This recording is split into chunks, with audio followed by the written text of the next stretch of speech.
Hello everyone, and welcome to another very exciting game, and this is a really wild game from the final round of the 2018 Altibox Norway Championship, this time between Fabiano, Caruana and Wesley. And if we check out the standings after round 8, let's just have a look at it. We had a 4-player tie: Magnus Carlsen, Wesley Nakamura and Fabiano Caruana. Now, for Fabiano, who has the white pieces, and Wesley in this game, if they win this game, since this is the final game that was played in the last round, if Wesley wins, then Wesley wins the tournament. If Fabiano wins, then Fabiano wins the tournament. If you've seen in my previous video, Anand won that very nice game against Sergei Karyakin, and Hikaru Nakamura drew his game against Shakir Mamedyarov, and Magnus Carlsen drew his game in the final round against Maxim Vashyl-Lagrave. So this is the final game that's being played, Fabiano Caruana versus Wesley. So let's see it. We do have a couple of photos of this matchup. Here is one photo from the live feed, and we do have one photo from the official webpage. So let's enjoy it for a brief moment, and then we continue with the game. And if any of you are following the official coverage by Seaman Agdestein and Anna Rudolph, then I'm sure you all know everything about the special Norwegian water they were talking about. It was quite extensive. So let's check it out. Fabi has the white pieces, and he opens with e4. Just a second there. Okay, e4. We have e5, knight to f3, knight c6, and bishop to b5. The Rui Lopez. Knight to f6, the Berlin defense. One would expect a Berlin defense in such an important game. d3, bishop to c5. So all pretty standard. We have castles, knight to d4. Knight captures, bishop captures, and bishop to a4 now. c6. c3, pushing the bishop back, bishop to b6, and now knight to a3. d6 and bishop to c2. And this position was on the board many times. One of the more stronger players that have had this position on the board is a game between Jordan Van Forest and Peter Leko. The game continued bishop to g4, attacking the queen, and that game ended in a draw. Here Fabi plays bishop to e6, and I haven't found any positions with this move in the database, so this is once again appears to be a new move by Fabi. So a really nice preparation for the entire tournament. Queen to e2. We have h6 and king to h1. As the bishop is on b6, Fabi wants to push f4. We have g5 by Wesley, not allowing it. And now knight to c4. Bishop to c7, knight to e3, and now d5. Rook to e1. Rook to e1, Fabi, there was an interview with Fabi after the game. He said he played rook to e1 because he really couldn't figure out a way to continue playing this with white. Wesley is already attacking on the king side, and you don't really have a plan here for white. Here Wesley played queen to e7. We have a4 and now a queenside castle, and Fabi said that he was very happy when he saw the queenside castle because now at least he knows towards where should he point his pieces. Rook to b1. We have d4 attacking the knight, and now knight to f1. Bishop to b6, and Fabi says that bishop to b6, he didn't think much of this move. The idea is that after c captures, bishop captures, he wants to capture on d4 with the bishop, but of course he's not interested in doing this. He played bishop to d2, and now we have bishop to g4. The idea of d captures on c3, b captures on c3, and knight to g4 now, with some harass on the f2 pawn, would be met with knight to e3. So he wasn't really worried about that.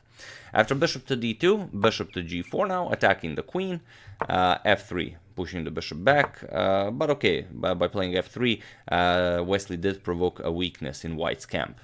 Knight to g3. Fabi doesn't allow Wesley to play his knight to h5, and now comes rook h to g8. There was a very interesting line that was mentioned later in the game about what if black played h5. What if black decided to give up the g5 pawn? After bishop captures, h4 comes, and now this was the whole point of the line. If knight to f5, then bishop captures, pawn captures, and black plays d captures on c3. And after b captures on c3, black has this very annoying knight to h5 idea. sacrificing the queen. Bishop captures, and now knight to g3. The king has nowhere to go. Bishop is guarding g1. You have to capture the knight, and then h captures on g3 will be checkmate after you give away the bishop, because there is no other move, which would be a very nice idea. The problem is, after this d captures on c3, you don't have to recapture b captures on c3. You can simply play queen captures on e5. You force a trade of queens, and now all is well for white. But an interesting line to show nevertheless. So in the game rook h to g8 by Wesley, we have b4. Fabi wants to attack on the queen side, g4 now, and a5, and here d captures on c3, bishop captures on c3, and bishop to d4 now. Bishop captures, rook captures, and b5, you know, trying to break open the queen side. c5, of course, Wesley does not allow that to happen, and the bishop to b3 now. We have h5, knight to f5, attacking the queen, bishop captures, pawn captures, and rook to e8 now. Rook b to c1, putting that rook in front of the king on c8, and king to b8 would be a very nice move here and in a lot of other situations in this game, but for some reason Wesley decided not to play it. We have g captures on f3, which Fabi says that there's really no reason to do something like this. Better yet would be definitely king to b8, and then if white pushes a6 or b6, you block the position, and then you force white to figure out some sort of a plan. But okay, g captures on f3 was played, we have queen captures, and now rook e to d8, piling up on that d3 pawn. Bishop to c4, defending, and e4 now. This was a very nice idea by Wesley, and a very active idea, because here I believe Fabi was down to 5 minutes, or even less than 5 minutes, and he still had to make 8 more moves to reach time control. So here Wesley goes for some real activity. He plays e4, a nice pawn sacrifice that will allow him great activity. So d captures on e4, and now queen to e5. You know, activating his queen, but also giving up another pawn on f7. So bishop captures on f7, and now rook to d3. As the bishop on c4 is no longer guarding the d3 square, now the rook gains even more activity, and the queen is pushed back. We have queen to f2, and now comes rook, the other rook from d8 to d4. Bishop to d5, not allowing black to capture on e4, and now king to d7. Finally getting the rook, getting the king out of that c-file, as rook captures on c5 would come with tempo. And here you could definitely play rook captures on c5, but Fabi was very low on time, and he did not want to leave the back rank. You know, you're down on time, you just grab 2 pawns, you don't need another pawn. So instead, b6. There were a lot of moves to consider. First he thought about h3, then he thought, nah, this is terrible, then rook captures on h3, ideas like that are coming, knight to g4, that h3 is really nothing, and he couldn't figure out what to do there, and he says himself, he panicked here, and he played b6. There's nothing really happens after b6 is played. The position still remains the same, but there was no need to do this. But okay, Wesley plays a captures, we have a captures, and now knight to g4. And it's very interesting. Now the queen is under attack on f2, queen captures on h2. This is the threat, of course, the biggest threat of all, the threat of checkmate. So only one good move here, queen g1 defending h2, and now king to d8. Everyone thought here this is move 39, Wesley wants to reach time control, but also they thought that maybe this is some kind of a crazy Zugzwang move. Maybe Fabiano doesn't really have a good move here, and he will simply have to ruin his position. And it's very interesting, this is move 40 they have to make. So Fabi played h3, and there was no reason to do it immediately. He could have just waited, played bishop captures on b7, but this is something that was only found after the game was played. He did play h3, and h3 is something that doesn't work for white, unfortunately. But Wesley also dropped to like a couple of seconds here. He almost lost on time in this position, because Fabi already made move 40, and Wesley has to play one more move to reach time 40, to make to reach time control and make move 40. And so with only a couple of seconds on the clock, he plays rook captures on h3. While this is in fact the strongest move recommended by the engine, Fabi does play g captures on h3, attacks the knight, and here Wesley now has all the time in the world. He can, you know, get up from the board, he can stretch his legs a bit, And here he instantly played rook to d3, and rook to d3 is not a good move.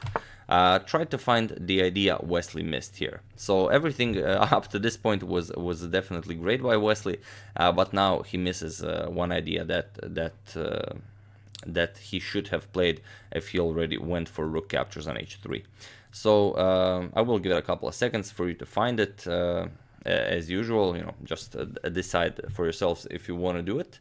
It's quite nice, so I do recommend you do it. So, okay, for those of you who were able to do it, congratulations. You just prevented Fabiano Caruana from winning the 2018 Altibox Norway Championship. And for those of you who just want to enjoy the show, the move he missed, instead of rook d3, rook to d2. And now there is nothing white can do here. The threat, of course, is rook to h2. Both knight and queen are guarding that square. And after you play h captures, then comes h captures on g4. And now you see the problem. Queen to h8 is coming. There's really no good move here. Queen to g2 has to be played to make room for the king on g1. And now you don't want to capture the queen. If you capture the queen, then comes king captures, and there really isn't compensation here for black. White has two rooks and the bishop against the queen, and if you try to, try some perpetual checking ideas here, e5 is coming. Now the bishop is guarding f3, and there is no more draw for black here. Captures on f5, captures on b7, and there is no counterplay for black here. So the thing you had to find after this very nice idea of queen to g2, not capturing the queen, but rather queen to h8 check. And only now, when the king moves, now you capture the queen, but this comes with check. King captures, and now queen to h3. King moves, and now you have queen to f3, and now you will have a very nice perpetual check, and black will draw this game very nicely. If you allow white to escape, then a bishop and two rooks will be much stronger than the queen. But here it's very interesting. So Wesley makes time control, and then now that he has time, instead of rook d2, he goes rook to d3. And rook to d3 does make a lot of sense. He thought, okay, if Fabiano plays h captures on g4, then I'm gonna go rook to h3 check. King g2, and now simply queen to g3 check. King to f1, and now queen to f3 check, and it's all over. Queen f2, and rook to h1, and this will be checkmate. So this was Wesley's idea. But after this rook to d3 move, Fabi played queen to g2, and this is the move Fabi saw at the time he played h3. He saw this position. He didn't saw the whole rook d2 business. He saw this, and he knew that white was winning.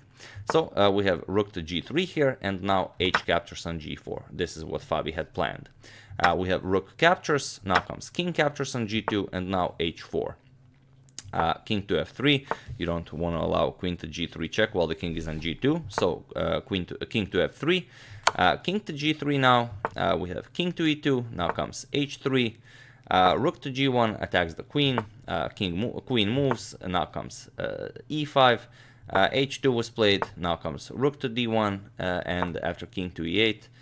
Or maybe even this wasn't played. I mean, it was played. I just can't remember now to what move it was played. Okay, I remember king f3 was played. This was played. King e2 was played.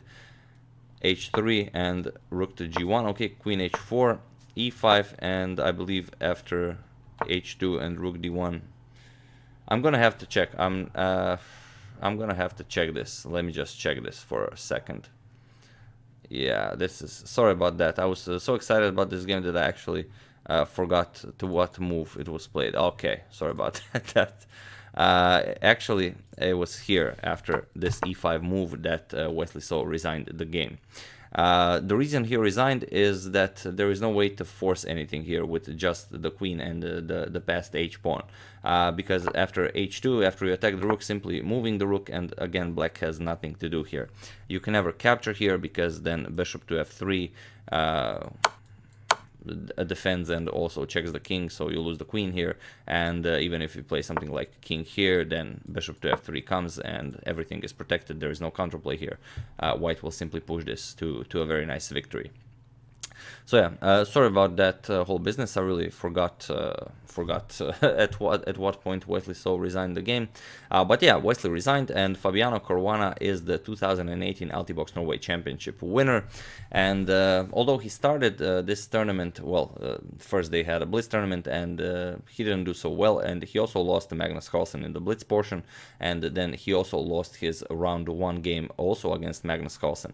But he finishes ahead of Magnus Carlsen, and he wins this tournament. So since I'm already here, I'm also going to show you the standings. This is the live norwaychess.com web page, but it seems they are using chess24 interface.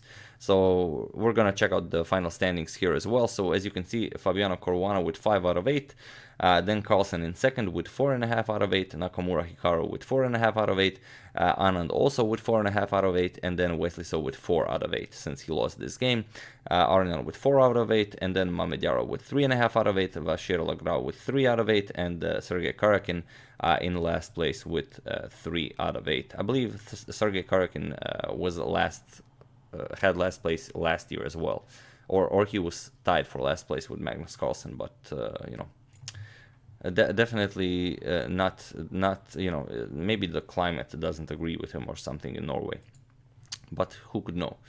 So yeah, a very nice win for Fabiano Caruana, and this is the second big tournament. He finishes ahead of Magnus Carlsen, the first one being the Grand Prix Chess Classic. We also covered that, so hopefully you still remember that. And you know, it's definitely going to be you know, a clash of titans when November comes. So yeah, this is the final game we'll be showing from the 2018 Altibox Norway Championship. I do hope you enjoyed this game and the entire coverage as well. And yeah, that's pretty much it. Hats off to the winner, says Magnus Carlsen, since prior to this game he said that there is no way he can, you know, influence the outcome, so he will just, you know, go chill on the beach, and if Wesley and Fabiano draw their games, then there was supposed to be another Blitz tournament that will decide the winner, but since Fabi won this game, he's a clear winner, and so hats off to the winner. So yeah, thank you all. I mean, as usual, you can check 2 of my previous videos here, and I will see you soon.